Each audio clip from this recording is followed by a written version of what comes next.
छात्रें की नशे के माड़े असर थमां सोगा करने ताईं government multilateral higher secondary school Udhampur एक सिंपोजियम का आयोजन किया गया। विषय हा नशा व ड्रग्स का व्यक्ति ते समाज उपर माड़ा असर। छात्रें इस विषय उपर अपने अपने विचार प्रकट किए। असें पता है कि साड़ा कुछ ऐसे एलीमेंट्स हैं साड़ी सोसाइटी च जेह्ड़े साढ़े बच्चें गी गुमराह करते हैं, ड्रग्स वगैरह दे मतलब मिनांस विच बच्चें गी फसांदे न, उ'नें गुमराह करते हैं। ते ओह्दे बारे अस बच्चें गी अवेयर करते रौह्ने टाइम उपर कि कोई भी गलत सोसाइटी वास्ते जां नैगेटिव थिंकिंग नहीं रखनी, कोई नैगेटिव सोच नहीं रखना जां गलत रस्ते पर नहीं चलना। उससे बारे साढ़े स्कूल एक सिंपोजियम चला दा।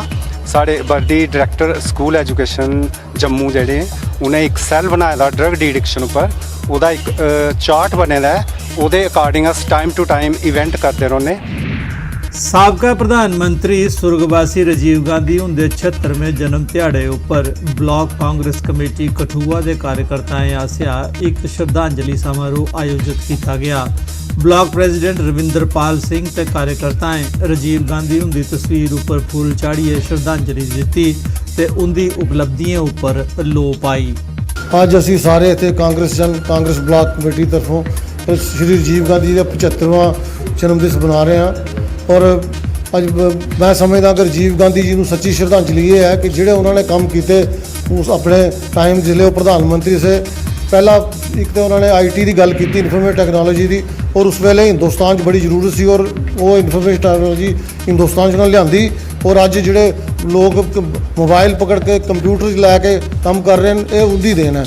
दूसरा उन्होंने पंचायती राज की गल की, ग्राउंड लैवल पर जिहड़ा आम आदमी है पंच बनेगा, सरपंच बनणगे, 3 टायर सिस्टम बनाया जिहड़ा कि अज दियां गौरमेंटां नूं लागू कर रही हैं। राइट टू वोट 18 साल की उम्र च जिहड़ा है वो वोट पाइए अपनी सरकार चुनी सकदा। ये सारा साढ़े उपलब्धियां स्वर्गीय राजीव गांधी होंदियां हैं। तो इहदे पर मैं सारे जनमानस की यह आखना चाहना कि उनके दस्से हुए कदमें पर चलो ताकि उन्हें सच्ची श्रद्धांजलि अस देई पाचै। जय हिंद, जय भारत।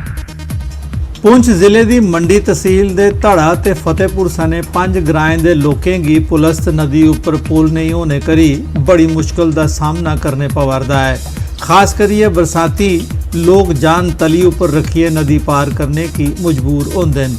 लोकें मांग की है जे और नहीं तो झूला पुल गए बनाया जा तां जे बरसात के दिनों च होने वाले हादसे की टालिया जा सके।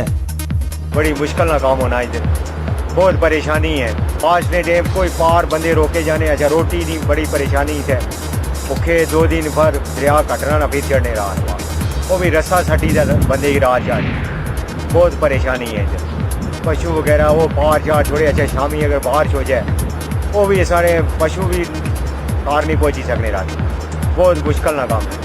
यात्रा धड़ा जो फतेहपुर है इस जगह भी पुल होना चाहिए। तकरीबन 10 ग्राएं साइड के धड़ा के जो छात्रा स्कूल में आते हैं, मंडी में जाते हैं, हाई सेकेंडरी स्कूल में, तो उनको आने जाने की भी परेशानी होती है। सुबह लेके आते हैं जो बड़े घर वाले हैं, उसकी डेड बेड जो कलानी या कंडक में जाके मिलती है। कठुआ जिले की बलौर तहसील के ग्रां धलोतली के लोकें सड़क की माड़ी हालत उपर नाराजगी प्रकट की है। लोकें का आखना है जे कई बरे थमां सड़क वाली पेठा मुतलका महकमे ने ध्यान गै नहीं दिता। सड़क ने हून खड्ड का रूप धारी रहता है। लोकें मांग की है जे सड़क की हालत की सुधारिया जा। मतलब इन्ने अच्छे लोग बिच पिंड दे होंदे होए भी इंस्पैक्टर रैंक दे, रेंजर रैंक दे, एक्सीएन रैंक दे, ते साड़ी जिहड़ी सड़क है इन्नी खस्ता हालत च होई दी है, इन्नी बुरी उहदी कंडीशन होई दी है कि शर्म आंदी है कि नेशनल हाईवे कोला 3 किलोमीटर दा सारा टोटा है।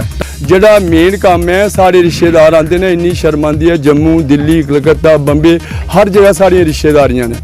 और कई लोग सारे उन्हें बड़े बड़े शहरें में बसे दे ने। उन्हें लोकें ये होंदा कि यार तू बड़ी शर्म वाली गल है, तुस गौरमेंट दे अच्छी नौकरियां बरे दे। हूँ असें इ'यै रिक्वेस्ट है सारे इंतजामिया अग्गै गवर्नर साहब कन्नै, बाकी DC साहब कन्नै, जिन्ने भी सारे अफसर ने उं'दे अग्गै रिक्वेस्ट है कि सारी सड़क जिहड़ी है जल्दी कोला जल्दी जिहड़ी है ठीक की जाए। इस रोड च 5 कोला 6 साल का कोई काम नहीं होया, कोई विकास नहीं होया। इस रोड की खस्ता हालत है। इत्थे जिन्ने भी लोग है सारे